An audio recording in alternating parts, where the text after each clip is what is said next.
My wife's ex-boyfriend is terminally ill and would like to use his Make-A-Wish to spend a day with her.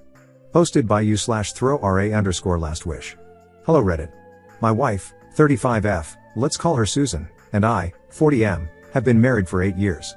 I've known her even before we were together, during which she was dating someone named Ken, obviously not a real name. We were all part of a choral group in our church. The three of us were actually quite good friends, and I genuinely thought Susan and Ken were going to get married or be together for a long time. It was a shock when Susan told me that they were no longer together. According to her, one day Ken just decided that he wanted to move interstate. When asked why, he didn't explain. The next day, he asked Susan if she wanted to join him. Confused, Susan said no since she thought it was way too soon, and she has work commitments. He then proceeded to break up with her, leaving Susan very depressed and confused. According to information from a friend several months after the breakup, Ken had planned this for a long time, and he was seeing someone else interstate. However, these were all allegations based on some texts, and until now Susan never found out why he left or why he broke up with her. It was all very confusing. When asked by friends why they were no longer together, she simply said, "I don't know. He just broke up with me cause I don't want to move interstate with him." Years passed, and we all forgot about it. Susan started to open up to me more, and then we started dating. The rest followed. Anyway, yesterday Susan received a call from Ken's mom. She's a nice lady who semi-frequently watches our performances and volunteers during the Christmas carols season. It was all very sudden because we only see her once or twice a year, and she's never called in the past. She told Susan that Ken is terminally ill and has been for the past couple of months. He is in a local hospital interstate. The hospital has a mini Make-A-Wish Foundation run by volunteers, and apparently Ken's request is to go to the national park for a picnic with her. It's all weird, right? I thought it was a bluff too. But it all seems legit. I talked to Ken's mom, and we both agreed that it's odd. Ken's mom said that Susan doesn't have to say yes, she's simply passing on what Ken said. The prognosis for Ken is grim, and we don't know how much time he has left. I suppose the sooner we decide, the better. Susan is obviously confused. She wants nothing to do with Ken again after what he's done to her, and a lengthy period has passed since then, but she admitted that she would feel bad refusing his last wish, especially if his prognosis is that grim. She said jokingly, "Well, you don't have to worry about me cheating, he's going to die anyway," a bit dark, but I mean she has a point. Personally, I'm torn too. I trust Susan, and I know nothing romantic or anything will come from this if she chooses to see Ken. But why does he want to see her now? For closure? That's the only thing I can think of. He will most likely have a hospital volunteer stick around when he goes to the outing, so it's not like he can do anything weird.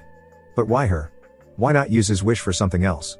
Reversing the situation, however, if I were terminally ill and obviously had an intention to meet someone, etc., and it got rejected, I would be beyond depressed.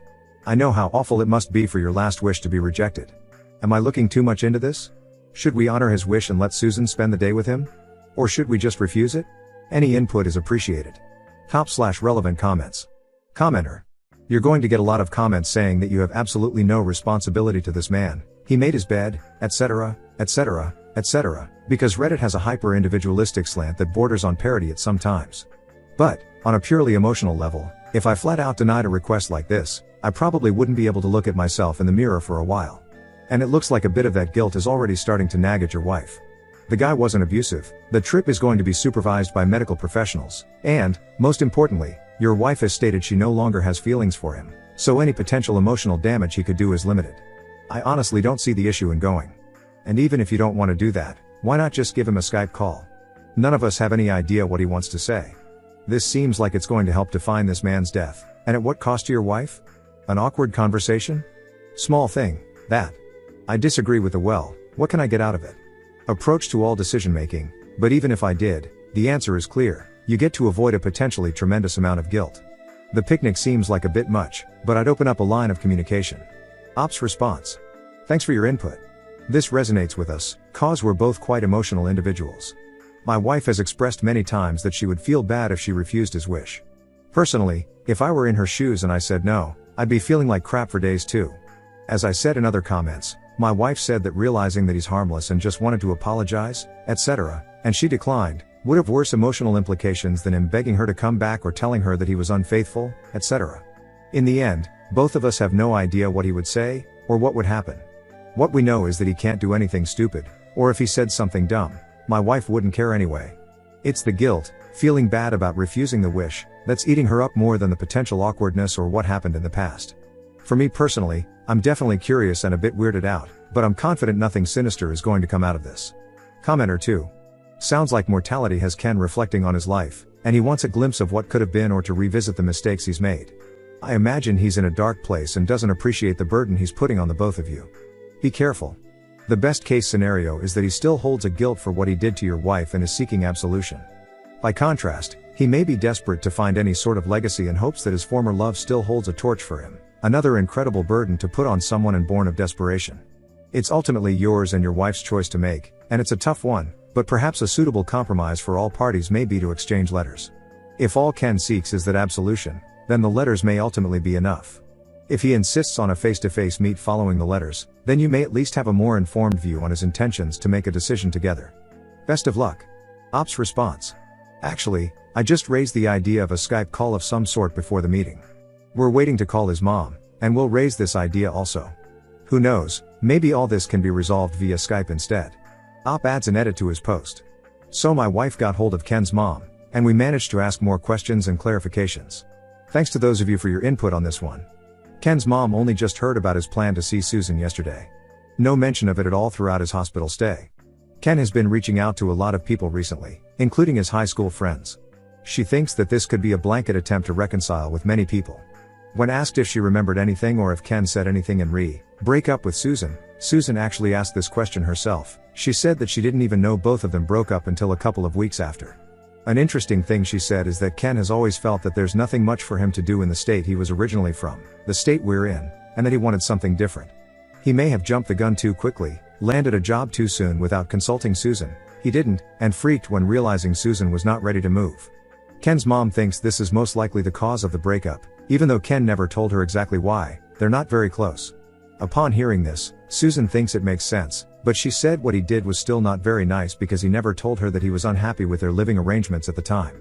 Even though Ken did well in his new job, it was very stressful, and he got into weed, alcohol, and heavy smoking. Those contribute to his current illness. It has been confirmed a medical volunteer will accompany him if he does choose to go outside hospital grounds. Since Ken is getting more unsteady on his feet, he will most likely be wheelchair-bound soon, according to her. When asked why meeting Susan in a park was his idea, Ken's mom simply had no idea. Ken is happy for me to accompany Susan to the park or venue, wherever it may be.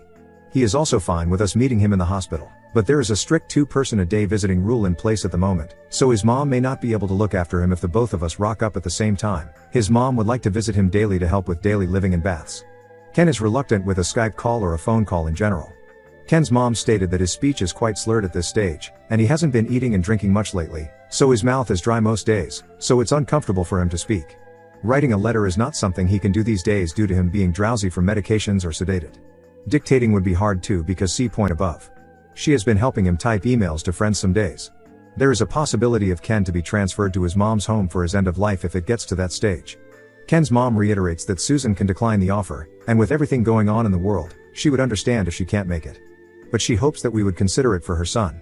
With this update and conversation with his mom, we're now more inclined to go instead of not going. Still would like some thoughts on what we may have missed. Though I think it covers everything now. We will be in regular contact with his mom until we know what's going on. Susan and I did a mini risk assessment, and we conclude that this is pretty harmless. She said she still feels apathetic towards him but would still feel bad if she doesn't go to visit, so she would like to go with me now that Ken and his mom said it's okay for both of us to go. Op adds a second edit to his post. Thank you, Reddit, for all your input. Susan and I just got back from doing shopping/chores, and we had some more talks about this. We actually reached out to a couple of our friends in the Coral group, and one of them actually knew Ken's been unwell, just didn't know that he's that unwell. No one really talks about Ken in our group because Susan and I are still there. The fact that he's this unwell has been kept under wraps quite tightly. Susan said it seems like she has the power to make Ken's end of life a bit easier, so she would like to visit him, along with me, and listen to what he has to say, if any, and that's the end of it. We don't know what the logistics will be or when this will happen, since obviously it would require a lot of planning from Ken's family as well, and himself, but I will post an update once we all meet him, since there seems to be a lot of interest in this. We've texted our Coral group members to perhaps visit him together when the time is right and restrictions are lifted, and they were all keen to send him off with one last song, The Irish Blessing. We will be reading through the comments and replying the best we could. For those of you saying Make-A-Wish Foundation is for kids, we know this. This is the hospital's version of it, run completely by volunteers. It is only available in their end-of-life care facilities. I'm sure there is a proper name for this, and Ken's mom said Make-A-Wish because it explains what they do simply. Why at the park? No clue. But Ken must have said that to the organizer with his mom, and she simply relayed it. With him being that sick, I'm sure he didn't really care so much about location, as signified by his willingness for a change of venue and for me to join in too. And why did we decide to post this on Reddit? Well, because it's simply a very weird occurrence. It was a joke, actually. Susan said, "Lamau, why not post this on RA and see what kind of interesting perspectives we get? If it's just Ken and he's not dying and he wants to meet Susan at the park out of the blue, then the answer would have been hell no from the both of us. But the fact that he's been reaching out to others, after revelation with his mom of course, and being unwell, makes it a bit more complicated." Op adds a third edit to his post. "We will be seeing Ken next week. The hospital doesn't allow large groups, so it will be just the two of us visiting. The choir group will visit separately. Thank you all for your input. We will make a post with an update on how that goes." Update 20 days later. "Hi everyone, sorry for the late update, life gets in the way, and I've been really busy. Anyway, I thought I'd make this update for those who were curious about how it all went. The meeting actually went really well. So after a couple of reschedules, we drove to the hospital to see Ken and his mom earlier this week. We arrived quite early in the morning, around 8 a.m. His mom stays with him overnight most days, so it was good timing for her to hand over Ken to us while she goes back and rests. A Redditor suggested an idea that we brought in a care package for her, and we did. It's just a box filled with a couple of pairs of warm socks, moisturizer, books, and toiletries. She burst into tears when receiving those. It was such a great idea. Anyway, so firstly we came in together, my wife and myself, and we did a small catch-up. It was a slow process since Ken couldn't really speak too long in one go, if I make sense, so it had to be broken up in sections.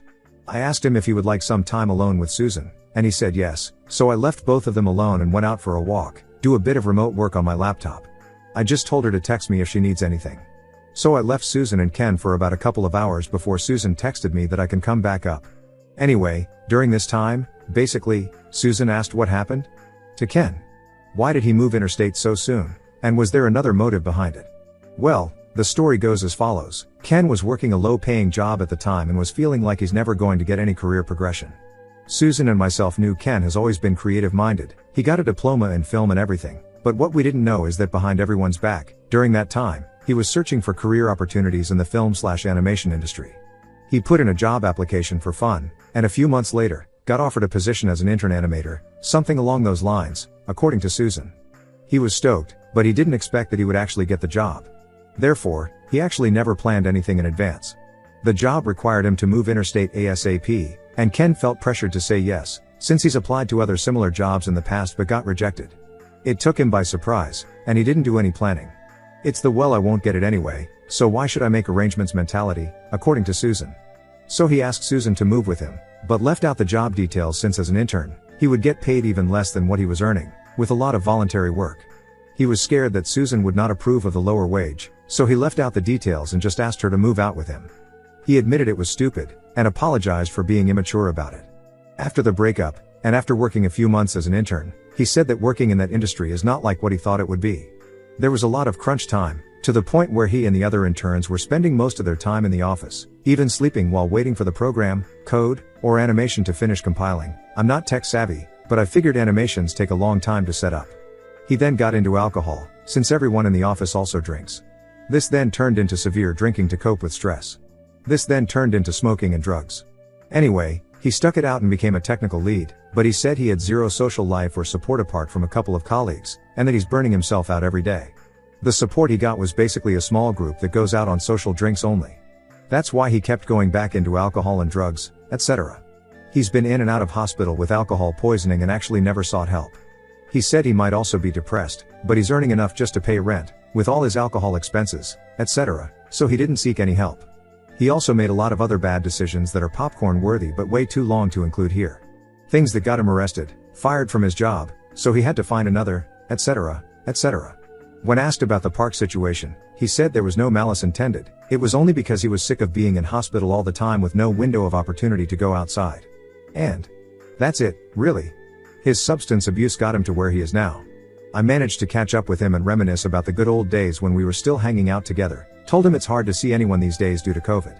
He said that a few of his old friends from school have visited him, and he was so happy that they still care.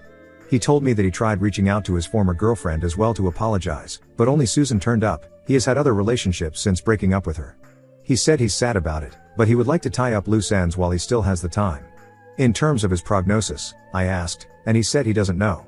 There are plans for him to continue end-of-life care at home, and he would prefer it that way. When we left Ken, I asked Susan what she thought of everything, and she told me that she felt a lot better now that she's gone and seen him. She then told me all of the story above during the ride back home. Plenty of times she was cursing and saying, "Man, I can't believe he did that. What a dumb person." So for those of you who were worried that she might go back to Ken, sorry to burst your bubble, I don't think it's happening. I asked her how she's feeling again the next day, and she's pretty much forgotten about it, and just hope that his mom can cope with the stress since she's a nice person. She does look a lot less guilty though, so I'm glad we did go. We haven't really touched on this topic again for days now, since we've been focusing more on work and our upcoming road trip.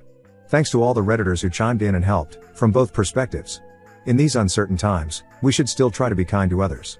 And if there's any takeaway from this, it's to seek help if you need it. Obviously Ken was in a bad spot, but spurred by bad influences. If you know a friend of yours who is spiraling out of control, or starting to get into destructive habits, reach out. Who knows, you might save a life. Top/relevant comments. Commenter. Is it liver failure? Ops response. From my understanding, yes, that on top of kidney/heart issues as well. Commenter 2. I'm so glad y'all did this. It's very sad, but you both were kind and generous enough to ease the heart of someone who was dying. Ops response. Thank you, we're glad we went. Commenter 3. Damn, this whole thing was just so interesting to read. I'm glad you went, even though reading the original story, I was kind of on the side of people who said you shouldn't go. It looks like she was able to provide him with some peace after all this. The idea that she was the only ex-girlfriend to come see him made me kind of sad, so at least he doesn't have to look back thinking no ex wanted to see him at all. This also made me think how crazy it is, how an impulsive decision like that has the power to make or break your life. Like, there are probably plenty of people out there who would just say, so it all started when I took this job, dropped everything and moved out here, and it was the best decision I ever made. But in Ken's story, it's literally the worst decision he could have made. It reminds me how fickle life can be. Ops response. Checking in for the last time and answering as many questions as we can at the moment. It is one of those cases where it didn't work out. Even though he made some questionable decisions, most of them in haste and without care of Susan's feelings, I still feel that in the end, he did the right thing by trying to reach out to people to make amends. There was a period where I thought, maybe I, or we, as a collective group, should have reached out to him, but the fact of life is that people just sort of drift apart. It's like when you were in high school and people went their separate ways. My wife and I are not very big on social media, so never really heard any updates from him, and it would be awkward for us to interfere anyway. In the end, we managed to reconnect and made him a little bit more at ease at the end of his life, and that's all that matters.